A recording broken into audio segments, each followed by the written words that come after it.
Hola chicos, una vez más en un video de ciencias y en esta ocasión cómo se estudia el universo. Vamos a empezar con un viejo cuento chino o una leyenda. Según un cuento chino, Confucio encuentra a dos niños que discuten con fervor. Indaga el motivo y los escucha con atención. El primer niño dice, cuando sale el sol está más cerca de nosotros y al mediodía más lejos. No es cierto, dice el segundo. Cuando sale está más lejano y a mediodía está más cerca. No, hay que fijarse, dice el primero, que cuando el sol sale es muy grande y al mediodía es más chico. ¿No se ve más grande lo que está más cercano y más pequeño lo que está lejos? El asunto no es así, responde el otro niño. Hay que tener en cuenta que cuando sale el sol está frío y opaco y al mediodía está caliente. ¿Acaso un objeto no se siente más caliente si está cercano y más frío si está lejos? Confucio no supo qué decir. Los niños riendo dijeron, se supone que eres un sabio. Ok, veremos el universo a ojo desnudo. Imagina que visitas por primera vez un pueblo o una ciudad. Entre lo primero que necesitas saber para ir a ese lugar está averiguar dónde se ubica, cómo es y qué hay en él en los alrededores. Algo similar hicimos los seres humanos como especie para conocer el universo.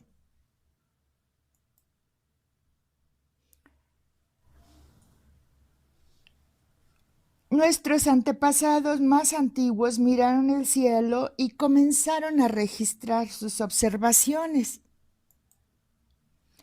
A simple vista podemos ver el Sol, la Luna, algunos cometas, 5 planetas, 600 estrellas y en el hemisferio sur pueden verse la nube de Magallanes, que son 2 galaxias. Ocasionalmente ha sido posible presenciar la explosión de alguna estrella llamada supernova. Pero, ¿a qué distancia de nosotros están esos cuerpos celestes? En la vida cotidiana, cada momento estimamos distancias, calculamos lo lejos que está una persona a partir de su tamaño aparente. La perspectiva nos ayuda a estimar distancias. Las casas lejanas, por ejemplo, parecen ser más pequeñas que las cercanas y el brillo de un objeto luminoso disminuye con la distancia. Nuestro cerebro infiere la distancia todos los días al trabajar sobre nociones físicas o geométricas de las que somos poco conscientes. La siguiente noción es todavía más sencilla. Un objeto se oculta a la vista cuando está más lejos y es ocultado por un objeto más cercano. Y aquí tenemos el ejemplo de un eclipse en donde la luna pasa delante del sol. Curiosamente, ambos tamaños no son iguales, solo en apariencia. De ello derivamos, como lo hicieron nuestros antepasados, dos conclusiones. Una, el sol está más lejos que la luna. Y dos, el sol debe ser más grande que la luna. Una observación simple permite comprender que el Sol está más cerca de nosotros que las estrellas. Conocer las distancias a las que están los cuerpos celestes cercanos fue el primer paso al conocimiento del universo. Esto se realizó sobre nociones sencillas, pero con la ayuda de razonamientos sutiles y a veces muy ingeniosos y brillantes, o definitivamente geniales. Los antiguos griegos razonaron que la Tierra es redonda y sospechar que no es demasiado grande. Notaron que en mar abierto primero desaparece el barco y luego el velamen de la embarcación cuando se adentran en el mar. Aquí tenemos una imagen, ¿sí?, de un barco desapareciendo por el horizonte. ¿Y cuál es el razonamiento? El razonamiento es porque la Tierra es redonda y nos impide ver el barco completo. También se comprende que los eclipses lunares se producen porque la Tierra se interpone entre el Sol y la Luna y que la sombra de la Tierra es proyectada sobre la Luna, siempre en forma circular.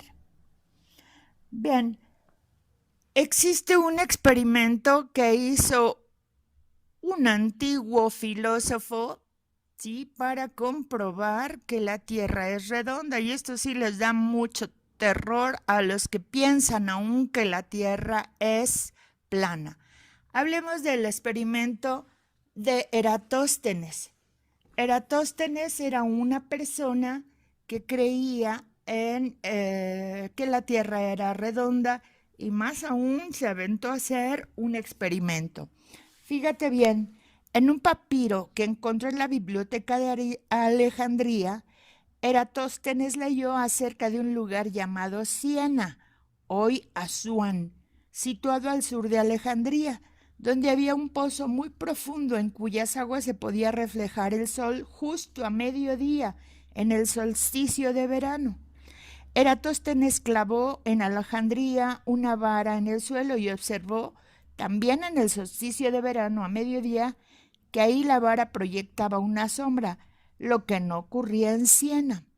Entonces Eratóstenes dedujo que si los rayos del sol incidían directamente en Siena, pero en Alejandría hacían un ángulo con la vertical, ese ángulo era igual al que formaría las verticales de las dos ciudades si lo prolongáramos hasta el centro de la Tierra, es decir, era igual a la diferencia de la latitud geográfica entre Siena y Alejandría, y le llamaremos ángulo A. Una vez medido el ángulo A, Eratóstenes mandó medir la distancia entre las dos ciudades. El ángulo A comprobó Eratóstenes que era alrededor de 7.5 grados. La distancia de Alejandría a Siena era como 5.250 estadios. Un estadio era una medida antigua que equivalía a cerca de 157 metros. Con esa información, Eratóstenes se dijo: el ángulo A, 7.5, es la 48ª parte de un círculo completo, o sea, de 360 grados. Por lo tanto, la distancia entre Alejandría y Siena debe ser la misma proporción a la circunferencia total de la Tierra, o sea, 48 veces 250 estadios o 252,000 estadios. Entonces, la circunferencia de la Tierra debe ser cerca de 40,000 kilómetros aproximadamente. Aquí te he puesto una regla de 3 inversa, en donde no multiplicas diagonales. Aquí es al revés. Aquí divides las diagonales y lo multiplicas por el tercer punto. Finalmente tenemos, después de hacer los cálculos, ¿sí?, un resultado de 39,687,76 kilómetros, que es muy, pero muy cercano a la distancia ya registrada actualmente, que es muy, muy cercana a los 40,000 kilómetros. Imagínate lo que se puede hacer con una varita nada más y un poco o mucho de observación y de ingenio. Actividad. Resuelve. Si Eratóstenes hubiera pensado que la Tierra era plana, ¿habría podido explicar que en Alejandría una vara vertical formara sombra y que a la misma hora en Siena no? Explica. Número 2. ¿Por qué la geometría es importante en este caso? Número 3. ¿Conocer la distancia entre Alejandría y Siena fue relevante? Explica. Bien, aquí tenemos a otro observador, filósofo, etcétera, Aristarco de Salmos. Él creía en la teoría heliocéntrica. Por si no lo sabes, la teoría heliocéntrica se refiere a que el Sol es el centro de nuestro sistema planetario, porque la creencia en su época era la teoría geocéntrica, es decir, que la Tierra era el centro y todos los demás cuerpos celestes giraban a su alrededor. Él quiso deducir la distancia de la Tierra al Sol, pero fue imposible debido a que no tenía los datos suficientes. A él le faltó buscar distancias, le faltó buscar o tener más bien métodos, a pesar de sus métodos muy ingeniosos, para determinar la distancia y los radios del Sol y la Luna en términos del radio de la Tierra. Sin embargo, no pudo calcular el radio de la Tierra, por lo que no conocía las dimensiones exactas del sistema solar. No pudo calcular la distancia del Sol a la Tierra. Pero bueno, hizo los intentos y lleva su mérito. Hoy en día, sí, el mismo principio de Eratóstenes se utiliza en el telescopio y la paralaje. ¿Qué es el telescopio? Bueno, pues alguna vez, muy probablemente, has mirado el cielo a través de un telescopio. ¿Cómo sabes? Este aparato tiene la particularidad de acercar los objetos, ¿sí? Y está hecho a base de dos lentes, una lente y un espejo. Si has usado un telescopio, quizá apuntes hacia una estrella, un punto luminoso a simple vista, y comprobaste que con este instrumento sigue siendo un punto luminoso. ¿Dónde está pues la utilidad del telescopio? Identificar los cráteres de la Luna o los anillos de Saturno es una gran experiencia, pero no agota la utilidad del telescopio. Gracias a este aparato ha sido posible observar cuerpos celestes muy lejanos y calcular la distancia, algunos de ellos usando el paralaje, que es la diferencia en la posición aparente de un objeto respecto a otros, cuando lo observamos desde dos puntos diferentes. Esta diferencia se hace medir con un ángulo de paralaje, y si se conoce la distancia que separa a los dos puntos de observación, es posible estimar la distancia en la que se encuentra el objeto observado usando trigonometría. Ok, pues es básicamente el mismo principio. Si tú te das cuenta, aquí está Siena y aquí está la otra ciudad, ¿sí? Aquí no había sombra en la vara, pero aquí sí. Se calcula el ángulo y puedes calcular también por triangulación, ¿sí? Sí, aquí sería un ángulo recto, y ya en tercero de secundaria por trigonometría te enseñarán qué distancia es esta. A esta se le llama cateto, a esta se le llama cateto.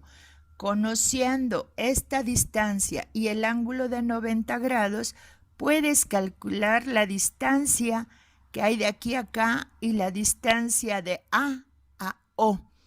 Ese método de trigonometría lo verás el próximo ciclo escolar. Por lo pronto, ya viste una aplicación de trigonometría para poder calcular la distancia de algunos objetos celestes. Sin embargo, como hablamos en un video anterior, el interestelar, te hablé del corrimiento al rojo, ¿sí? Cuando un cuerpo celeste se aleja, ¿sí? Se le ve rojo, mientras que cuando un objeto se acerca, se le ve azul por el efecto Doppler, ¿sí? Vamos teniendo ya una noción de cómo se estudia el universo, ¿sí? Espero que te haya gustado este video. Es interesante, es cortito, pero me parece que te puede ayudar mucho en tu experiencia del conocimiento del universo. Eso es todo, chicos. Bye.